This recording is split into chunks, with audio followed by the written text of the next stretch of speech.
Measure out 60 grams of a 40% ephedrine sulfate using the 60% and 20% in stock. How much of the 60% and 20% in grams are needed? So this is a basic alligation question.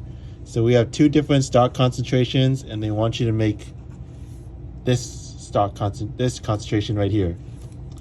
So this is just alligation. So I have a 60%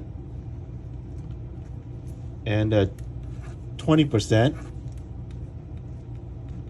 and I'm going to make a 40% ephedrine solution. Oops, 40%. So I set it up like this. So now I'm just gonna take 60 minus 40, that equals 20. And then I got 20 minus 40, that's also 20. And then now I'm gonna add these two up because these represent parts. So this represents 20 parts of the 60% I'm gonna use.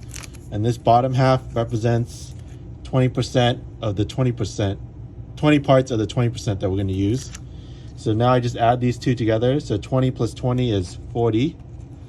So I always like to put this over 40 total, because this is how much of the fraction that we're gonna use of the total amount that we're gonna use of that percentage.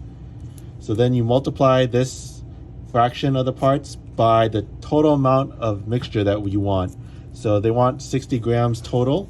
So that's why you just multiply this by 60 grams. Same thing with the bottom. You just multiply that by the total, which is 60 grams. So then when you solve for this, 20 over 40 times it by 60, that equals 30 grams. So this top half represents the 60% mixture that we have up here. And the same thing with the bottom, 20 over 40 multiplied by 60, that equals 30 grams also. And this represents the 20% stock solution we have. And that's your answer. 30 grams of 60% and 30 grams of 20%. And this question is actually really easy because they want you have two stocks, 60 and 20, and in between that is 40, right? They're both 20 from each other. That's what you want to make. So you know, you just take half of the 60% and then half of the 20%, which is 30 grams, because 30 grams plus 30 grams, that'll equal 60, because that's half and half. So if you have any questions, please leave it in the comments.